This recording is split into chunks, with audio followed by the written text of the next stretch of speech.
Maybe I should take it off. Maybe I can take it off. But I was so used to it that I did not. If my husband doesn't want me to wear a niqab, can I take it off? You do not have to cover your face.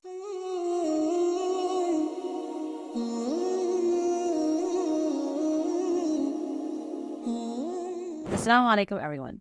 Today, inshallah, I will be talking about my niqab journey and why I wear niqab, how I started the niqab, and then everything pertaining to me wearing a niqab, and also maybe answering some questions or giving some tips to those sisters who want to start wearing a niqab.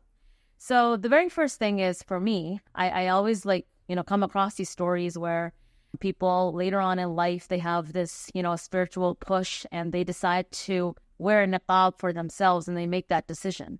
Now, for me, it was the completely opposite. I actually was introduced to niqab from a very young age. I never wore it from a very young age, but my mom, my aunts, people in my family, it was a very common thing in my household or in my family to see adult women wearing a niqab. And then to add to that, when I was in my early teens, I was also sent to an Islamic school. It was a boarding school, Darul Ulum, and it's in the United States, and their uniform was actually niqab. So inside the school, you would wear your, normal thing. But if you were to go on a field trip, if you were to go outside of school, you would wear a niqab. So basically, I started wearing niqab before I even knew why I'm wearing it. For me, it was as simple as Muslim women should wear niqab. And now that I think about it, back in the day, I guess it worked. That, Muslim women should wear niqab and you end up, putting it on. And then what happens is 2-3 years go by and you reach you're 17, you're 18, and you start questioning, wait, why am I wearing this niqab? Why did I decide to wear this niqab?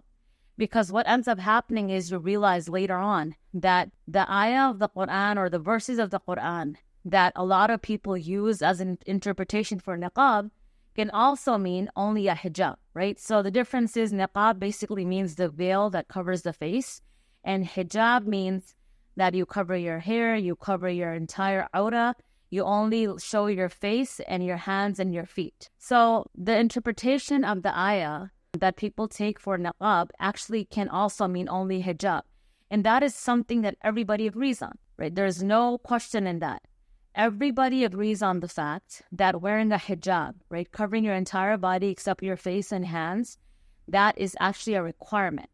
But when it comes to niqab, that is what's questionable. Now, for me, since I was told from a really young age that niqab is mandatory, niqab is obligatory, everybody should wear niqab, it became a habit. And a time came later on in life when I had this, maybe I should take it off, maybe I can take it off, but I was so used to it that I did not. And then the niqab stayed with me throughout.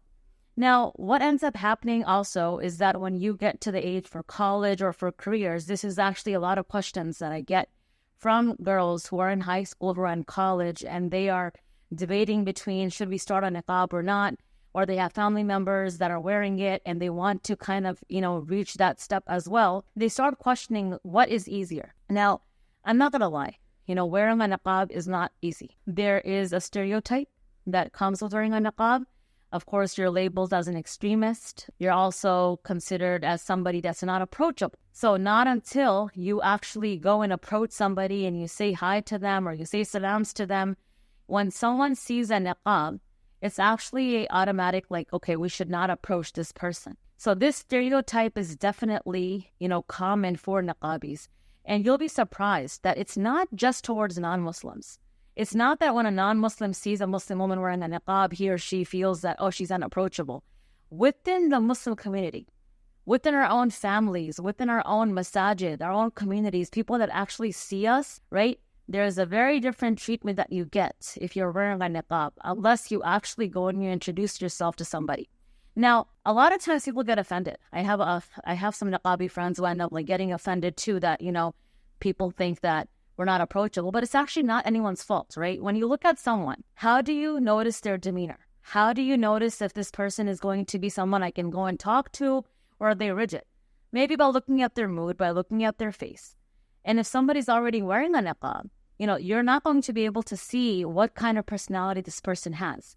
And then, of course, approaching them is something that you avoid. So definitely that's the very first, I'm not going to say con, but a very first barrier or a hardship that a Niqabi faces. There are many times when I have to go and I say salam to people first and I ask them how they are. And, then of course they warm up and they start a conversation because they realize that, okay, she is a very approachable person, or we can talk to her.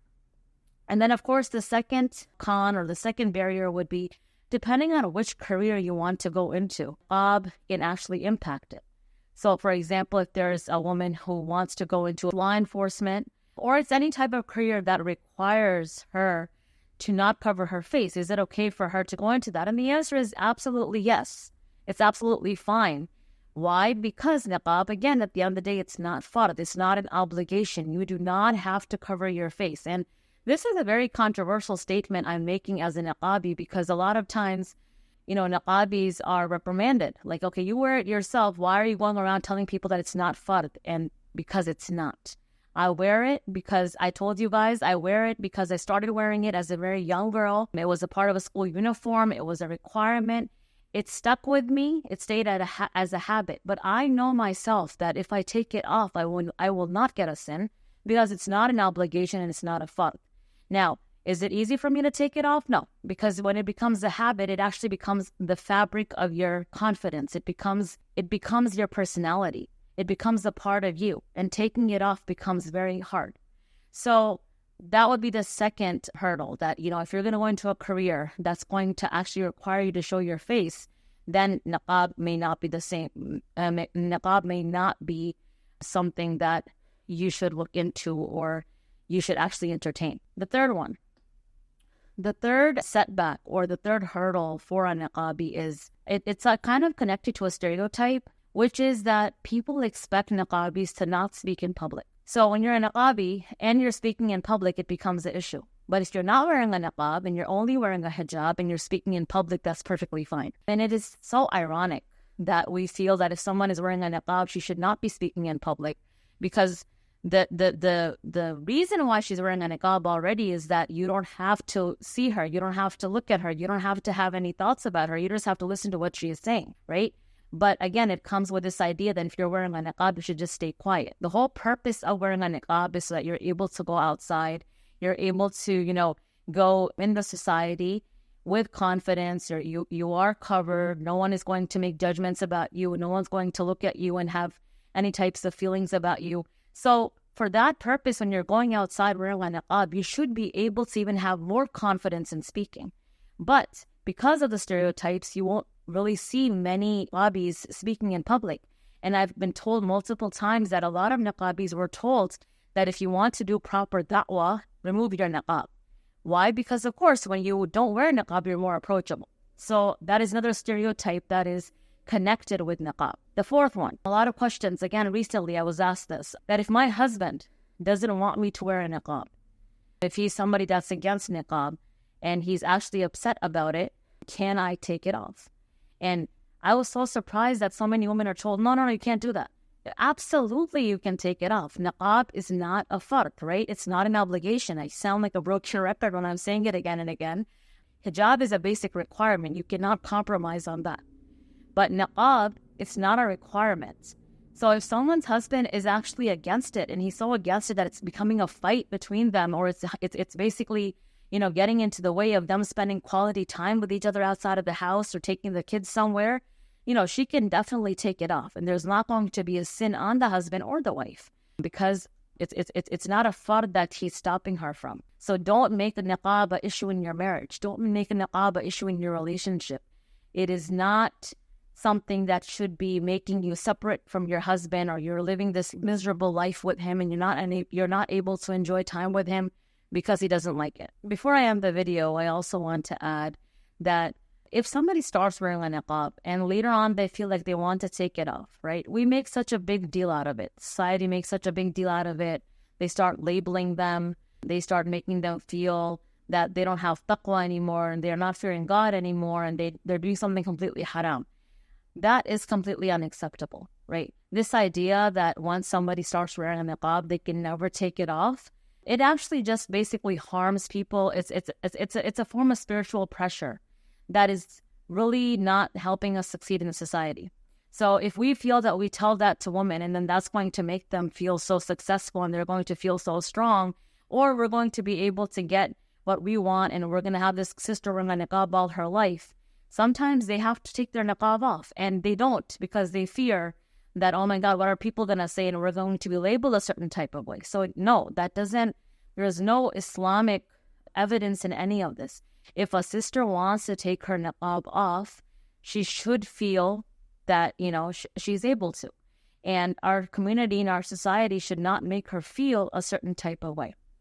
So these were just a couple of things today, and I'm pretty sure there's much that I'm going to remember after I sign off for the video, but I am sick. I'm pretty sure you guys can tell. I'm really out of breath, but I have been getting questions about my niqab, and I think people thought that I had some really fancy niqab story, but I don't.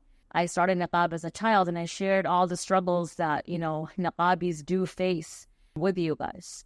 So I hope it was relatable to a lot of you. And I also hope that if you guys have any questions about niqab, you guys can, definitely ask them in the comments. Feel free to ask those questions. And if I feel that I missed out something or you feel like I should cover something, please let me know. And hopefully I'll make another video when I feel better. Thank you so much for listening. Assalamu alaikum wa rahmatullah.